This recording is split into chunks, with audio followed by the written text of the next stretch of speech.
पहला क्वेश्चन है संयुक्त राष्ट्र सुरक्षा परिषद में अस्थायी सदस्यों की संख्या कितनी होती है। ऑप्शन है हमारे पास 6 है, 5 है, 4 है और 3 है। तो जानते हैं पहले इसके बारे में हम लोग। संयुक्त राष्ट्र सुरक्षा परिषद एक जो है यूएनओ का एक अंग है, ठीक है। अब सवाल ये उठता है कि यूएनओ में टोटल अंग कितना, तो टोटल 6 अंग है, जिसमें से संयुक्त राष्ट्र सुरक्षा परिषद एक इंपॉर्टेंट अंग है जिसको कहा जाता है सिक्योरिटी काउंसिल। क्या कहते हैं? सिक्योरिटी काउंसिल का मतलब होता है सुरक्षा परिषद। क्या होता है? सुरक्षा परिषद होता है। तो यूएनओ के अंदर टोटल 6 सदस्य होते हैं, जिसमें से सिक्योरिटी काउंसिल यानी सुरक्षा परिषद जो एक इम्पोर्टेंट है। अब इसके अंदर पूछा जा रहा है कि सदस्यों की संख्या, अस्थाई सदस्य की संख्या कितना है। तो सिक्योरिटी काउंसिल मतलब सुरक्षा परिषद में टोटल 15 मेंबर होते हैं, जिसमें से 5 मेंबर जो होते हैं आपका परमानेंट होते हैं। 5 मेंबर क्या होते हैं? परमानेंट होते हैं, मतलब अस्थाई सदस्य होता है। और 10 जो होते हैं वो आपका टेम्पोररी होते हैं। 10 क्या होते हैं? टेम्पोररी मेंबर होते हैं, जो अस्थाई सदस्य कहलाते हैं। तो याद रखना यूएनओ में टोटल 6 अंग हैं। 6 में से पहला एक इम्पोर्टेंट अंग है सुरक्षा परिषद। सुरक्षा परिषद में टोटल 15 सदस्य होते हैं, यानी 15 मेंबर होते हैं, जिसमें से 5 जो होता है आपका अस्थाई सदस्य होता है, परमानेंट मेंबर होते हैं। 10 जो होता है टेम्पोररी सदस्य होते हैं, टेम्पोररी मतलब अस्थाई सदस्य होते हैं। अब 5 में से जो आपका अस्थाई सदस्य होते हैं वो कौन कौन होते हैं, बहुत बार एग्जाम में पूछ दिया जाता है। और एक चीज पूछते हैं कि जो अस्थाई सदस्य होता है उसे 2 वर्षों के लिए संयुक्त राष्ट्र संघ महासभा द्वारा चुना जाता है, मात्र 2 वर्षों। यूएनओ के टोटल 6 अंग होते हैं, जिसमें से एक सुरक्षा परिषद है। टोटल 15 मेंबर इसके अंदर होते हैं। 5 परमानेंट होता है, 10 टेम्पोररी होता है, 5 अस्थाई होता है, 10 अस्थाई सदस्य होता है। नेक्स्ट क्वेश्चन आपका है अंतर्राष्ट्रीय न्यायालय का मुख्यालय कहाँ अवस्थित है? हेग में, न्यूयॉर्क में, जेनेवा में या फिर पेरिस में? तो अंतर्राष्ट्रीय न्यायालय का मतलब होता है इंटरनेशनल कोर्ट ऑफ जस्टिस, ठीक है। इंटरनेशनल कोर्ट ऑफ जस्टिस जो है अंतर्राष्ट्रीय न्यायालय होता है। इसका जो हेड क्वार्टर की बात की जा रही है, मुख्यालय यानी हेड क्वार्टर कहाँ पे है, तो राइट आंसर क्या हो जाएगा? हेग के अंदर है। कहाँ पे है? हेग के अंदर है। हेग के अंदर है इंटरनेशनल कोर्ट ऑफ जस्टिस, यानी अंतर्राष्ट्रीय न्यायालय का मुख्यालय कहाँ पे है? हेग के अंदर। हेग कहाँ पे है? तो हेग जो है आपका नीदरलैंड के अंदर है। कहाँ पे है? नीदरलैंड के अंदर है। और अगर नीदरलैंड के कैपिटल की बात की जाए कि इसकी राजधानी कहाँ पे है, तो एम्स्टर्डम जो है इसकी राजधानी है। एम्स्टर्डम, ठीक है। एम्स्टर्डम जो है नीदरलैंड की क्या है? कैपिटल है। अगर प्रशासनिक कैपिटल की बात की जाए तो प्रशासनिक कैपिटल जो इसका है हेग होता है। तो 3-4 क्वेश्चन यहाँ पे छपने वाला है आपका एग्जाम में। पहला जो अंतर्राष्ट्रीय न्यायालय का मुख्यालय कहाँ पे? हेग में। हेग कहाँ पे है? तो नीदरलैंड के अंदर है। नीदरलैंड की राजधानी कहाँ है? एम्स्टर्डम है। और अगर प्रशासनिक राजधानी आपसे पूछ ले तो हेग है। अच्छा, अंतर्राष्ट्रीय न्यायालय का जो स्थापना होता है वो कब होता है? याद रखिए 18 अप्रैल 1946। अंतर्राष्ट्रीय न्यायालय यानी इंटरनेशनल कोर्ट ऑफ जस्टिस की स्थापना पूछ ले तो 18 अप्रैल 1946 की इसकी स्थापना होती है। किस घोषणा पत्र के द्वारा, ये भी क्वेश्चन पूछा जाता है। तो संयुक्त राष्ट्र घोषणा पत्र, संयुक्त राष्ट्र घोषणा पत्र के द्वारा इसकी क्या होती है? स्थापना होती है। क्योंकि 3-4 क्वेश्चन पूछते हैं कि किस घोषणा पत्र के द्वारा जो है अंतर्राष्ट्रीय न्यायालय, तो 3-4 क्वेश्चन याद रखना। पहला, अंतर्राष्ट्रीय न्यायालय का हेडक्वार्टर कहाँ पे है? तो हेग में है, नीदरलैंड के अंदर है। नीदरलैंड की राजधानी कहाँ पे है? एम्स्टर्डम है। या फिर प्रशासनिक राजधानी की बात कर ले तो हेग में होता है। अगर इसकी स्थापना पूछ ले तो 18 अप्रैल 1946 को इसकी स्थापना होती है। किस घोषणा पत्र के द्वारा? तो संयुक्त राष्ट्र घोषणा पत्र के द्वारा इसकी। ये अहिंसा दिवस कब मनाया जाता है? ऑप्शन है आपके 10 दिसंबर, 2 अक्टूबर, 30 जनवरी या फिर 23 मार्च को। अंतर्राष्ट्रीय अहिंसा दिवस कब मनाया जाता है? 10 दिसंबर, 2 अक्टूबर, 30 जनवरी या फिर 23 मार्च को। तो नोट करिए 15 जून 2007, ठीक है। 15 जून 2007 को संयुक्त राष्ट्र महासभा यानी यूनाइटेड नेशन जनरल असेंबली, ठीक है, यूनाइटेड नेशन जनरल असेंबली, संयुक्त राष्ट्र महासभा के द्वारा 15 जून 2007 को घोषणा किया गया कि महात्मा गांधी का जो 2 अक्टूबर 1869 को इनका क्या होता है, जन्म होता है।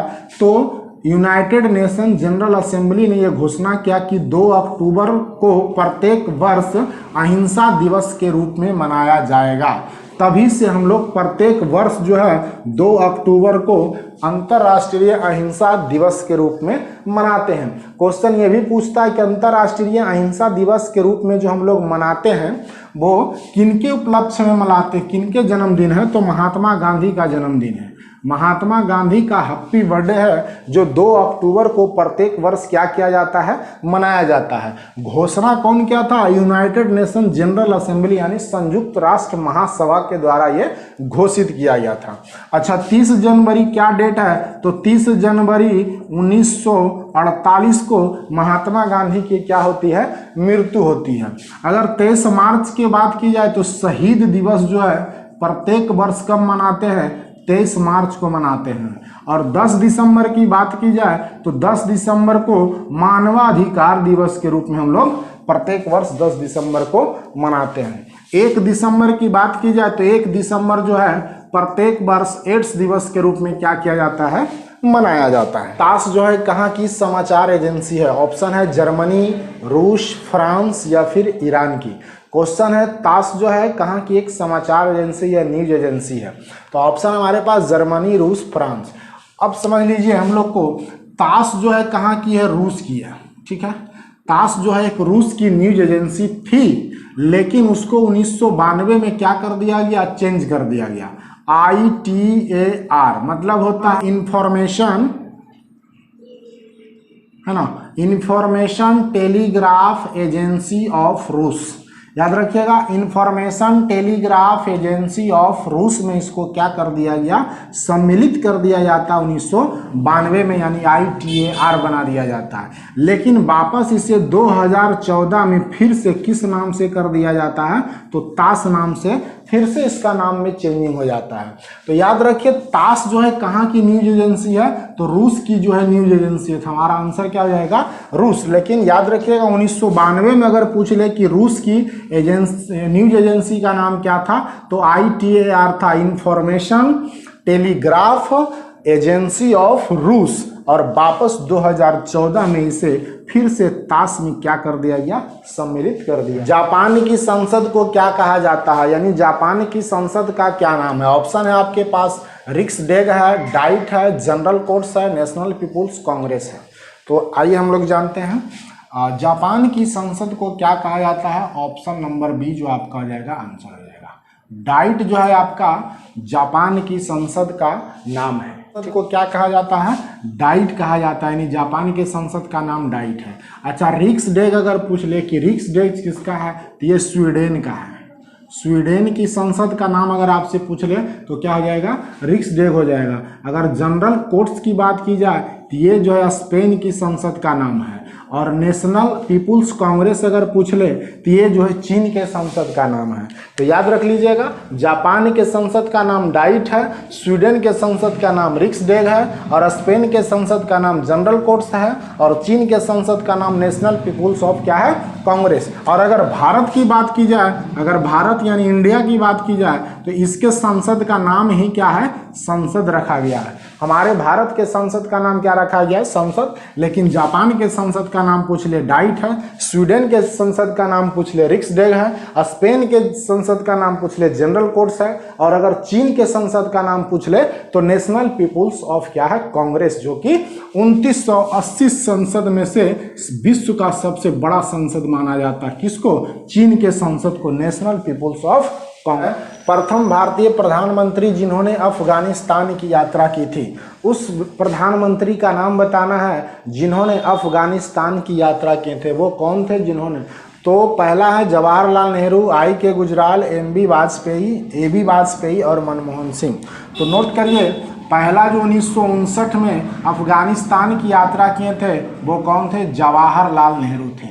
ये भारत के प्रथम प्रधानमंत्री थे।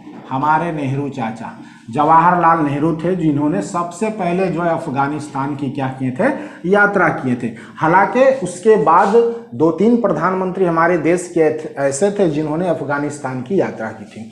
अगर दूसरे नंबर की बात की जाए तो इंदिरा गांधी थी। दूसरे नंबर की बात की जाए इंदिरा गांधी, ये कब किए थे, 1976 में जो है अफगानिस्तान की यात्रा की थी। अगर तीसरे नंबर की बात की जाए तो तीसरा नंबर कौन है, मनमोहन सिंह है। मनमोहन सिंह भारत के एक ऐसे प्रधानमंत्री थे जिन्होंने अफगानिस्तान की यात्रा 2 बार की, एक 2005 में और दूसरा 2011 में। तो मनमोहन सिंह 2 बार अफगानिस्तान की यात्रा किए, एक बार 2005 और दूसरा 2011। और लास्ट में जो वर्तमान में हमारे नरेंद्र मोदी जी हैं, तो मोदी जी कब किए थे, तो 2016 में जो है हमारे प्रधानमंत्री नरेंद्र मोदी जी 2016 में अफगानिस्तान की यात्रा किए थे। तो ये कुल 4 प्रधानमंत्री यानी प्राइम मिनिस्टर ऐसे थे जिन्होंने अफगानिस्तान की यात्रा की है। पहला जवाहरलाल नेहरू 1959 में, दूसरा इंदिरा गांधी जो है 1976 में, तीसरा मनमोहन सिंह है 2005 एंड 2011 में,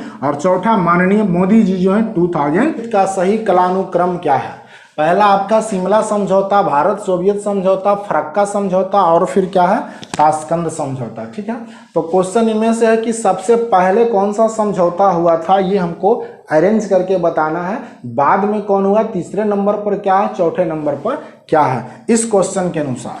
तो सबसे पहले जान लीजिए 9 दिसंबर, ठीक है, सॉरी 11 दिसंबर 1966 को भारत और पाकिस्तान के बीच में कौन सा समझौता होता है, तो ताशकंद समझौता है। ठीक है, ताशकंद समझौता। तो पहला है कि 11 दिसंबर 1966 को भारत पाकिस्तान के बीच में कौन सा समझौता होता है, ताशकंद समझौता होता है। दूसरा आता है 9 अगस्त 1971। 9 अगस्त 1971 जो है आपका भारत सोवियत समझौता। 9 अगस्त 1971 को भारत सोवियत समझौता पर हस्ताक्षर होता है, जो कि शांति। नंबर में क्या है, 2 जुलाई 1972 को भारत पाकिस्तान के बीच कौन सा समझौता होता है, तो शिमला समझौता होता है। ठीक है, तो भारत और पाकिस्तान के बीच में कौन सा समझौता होता है, शिमला समझौता होता है। और आप आ जाइए 1975 में जो है भारत और कौन है, बांग्लादेश। तो भारत और बांग्लादेश के बीच जो 1975 में फरक्का बैराज समझौता रखना। 11 दिसंबर 1966 को भारत पाकिस्तान ताशकंद समझौता होता है। 9 अगस्त 1971 को भारत सोवियत समझौता होता है। 2 जुलाई 1972 को शिमला समझौता जो भारत और पाकिस्तान के बीच में होता है। और भारत और बांग्लादेश के बीच जो समझौता होता है उसे फरक्का बैराज समझौता कहते हैं। कब होता है, 1975 में। तो हमारे ऑप्शन के अनुसार सबसे पहले जो होता है ताशकंद समझौता होता है, दूसरे नंबर पर भारत और सोवियत होता है, तीसरे नंबर पर आपका है शिमला समझौता होता है, और चौथे नंबर पर फरक्का बैराज है। तो पहला 4 हो गया, 2 हो गया, 1 हो गया, और फिर कौन है, 3 है। तो ऑप्शन नंबर 1 जो है मेरा क्या है, सही।